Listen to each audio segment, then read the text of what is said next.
going on, Jeromes? So the Minnesota Vikings 2024 season is far from over. FOMO wins.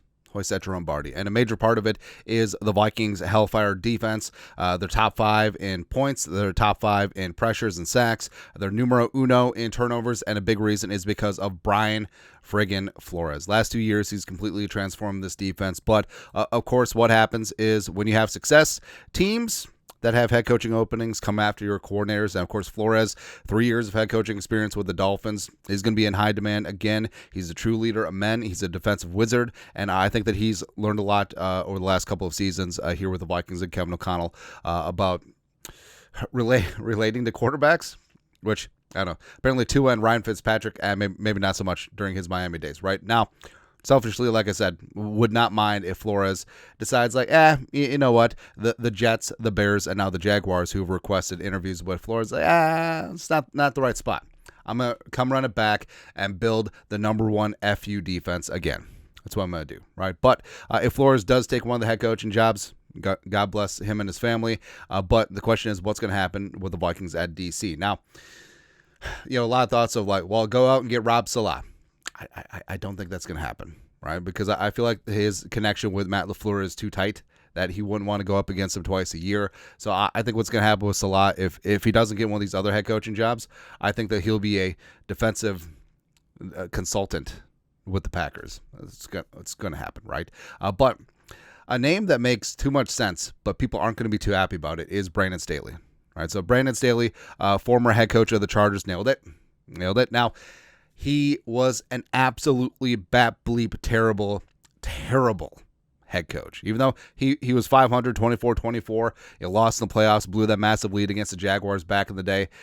Game management, just terrible. Like the absolute worst, the nut low. But good thing the Vikings aren't hiring him to be a head coach. They're hiring him to run that defense, and he certainly can do that. Plus, the connection, Kevin O'Connell is there. They're on staff with McVay with the Rams.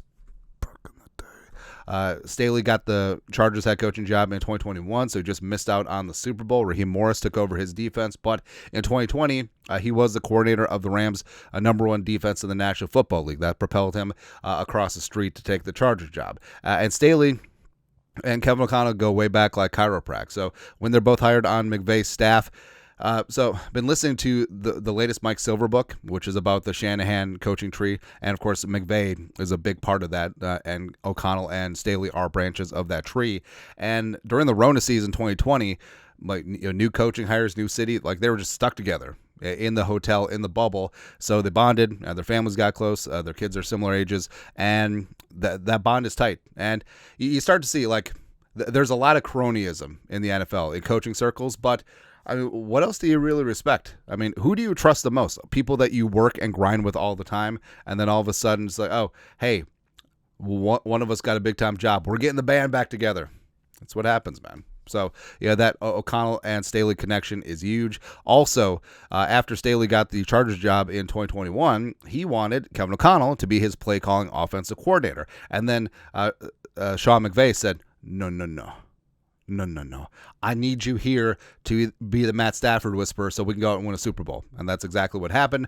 And then a year later, Kevin O'Connell got the Vikings head coaching job. And now, it's so funny. There was a full long-form magazine piece by the great Lindsey Young on Vikings.com about their friendship.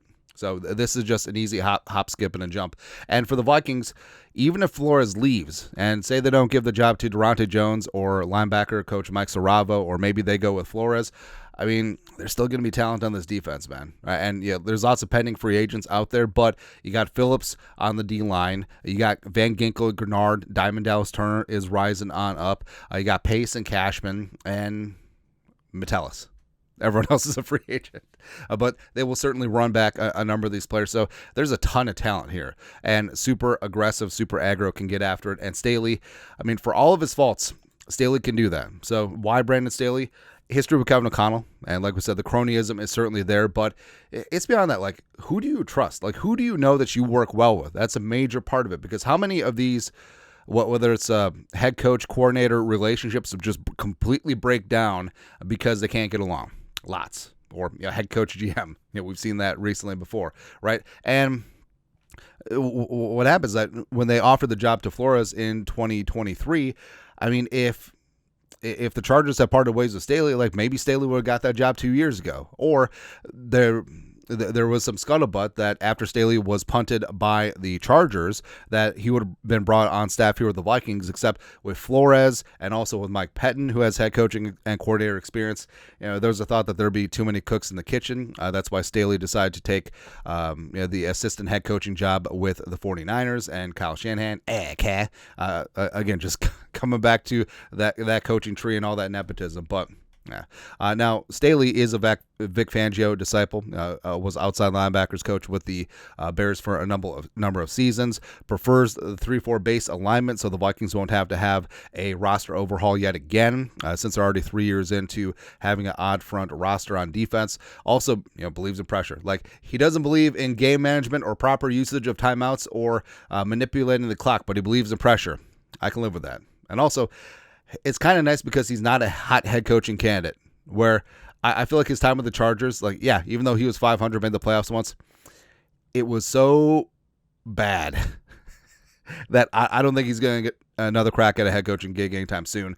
I think that he could be in the mold of a Jim Schwartz type coach, where Schwartz wasn't quite it with the Lions back in the day, but he's one hell of a defensive coordinator. I think that Brandon Staley certainly could and should be that. So we'll see what happens. Like, for me, I mean, Staley would make sense, even though, like I said, he wouldn't be the sexiest name out there amongst the fan base. Obviously, option one would be keeping Flores. And hey, Flo, if you don't get a head coaching job, the Wilfs, who are not afraid to spend money, will make you the highest-paid coordinator in the league. Hell, you'll probably be paid higher than a third of the coaches in this league, head coaches in this league. So we'll certainly take that. But if Flo does get that job, buddies. I mean, don't they look like, well, maybe not siblings, but at least first cousins, right?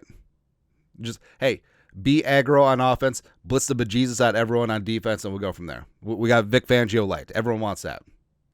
Anyways, your thoughts are thoughts. If Flores leaves, Brandon Staley as DC? Question mark. Let us know your thoughts, our thoughts, comment section. You guys know what to do. Skull production value.